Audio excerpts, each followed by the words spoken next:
Mimer ou grimer, imiter ou dénaturer. Comme le remarque le philologue Pierre Sonville, les impressionnistes, qui furent les premiers à planter leur chevalet dans la nature, furent aussi parmi les premiers à la déformer.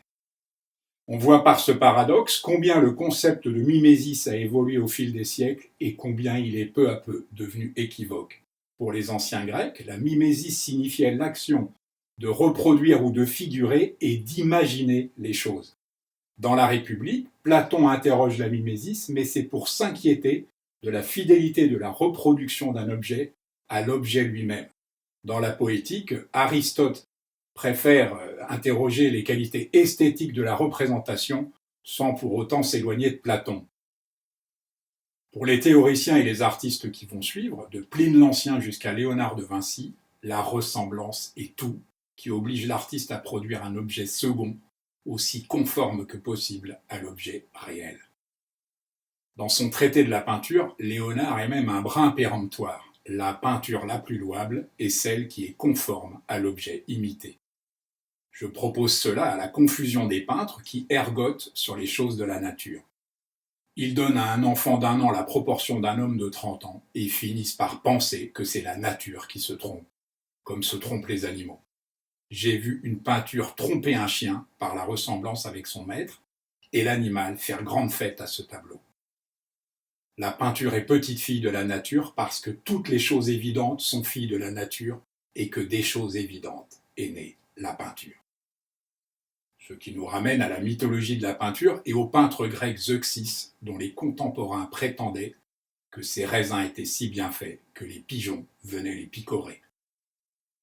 Et Léonard de conclure que l'art est un miroir inaltérable de la nature et réciproquement, l'un et l'autre se renvoyant leur spéculaire image.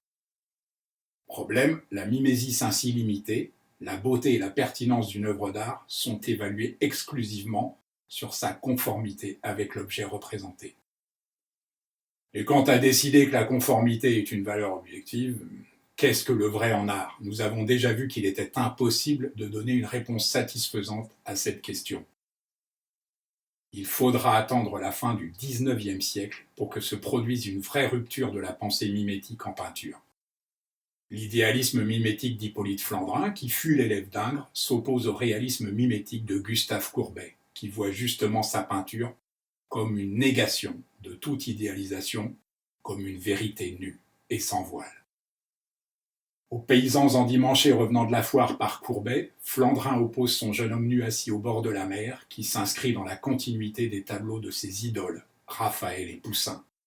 Son jeune homme est un héros antique, mais son attitude de repli donne au tableau une dimension méditative, chargée d'une mélancolie on ne peut plus actuelle. Aux 2 jeunes femmes nues à la chair crue de Courbet, sombrant sur un lit défait, dans un sommeil qu'on devine réparateur, Flandrin oppose une piéta minimaliste, pleine de poésie et de spiritualité, aux faux airs de Puvis de Chavannes. L'histoire a tranché, c'est Courbet qui a gagné. Pour l'instant, car Gustave Courbet le reconnaissait très bien lui-même. Comment puis-je être sûr que je n'ai pas donné mon point de vue particulier sur ce qui n'aurait dû être qu'un témoignage objectif de la réalité? Pour l'historien Ernst Gombrich, il appartient en effet à l'artiste de représenter l'universel plutôt que le particulier. La mimésis est pour l'éternité le paradoxe de la peinture. Souhaitant adhérer au réel en pleine conscience, celle-ci ne peut intrinsèquement s'empêcher de s'aventurer sur les aqua alta et les sables mouvants de la singularité.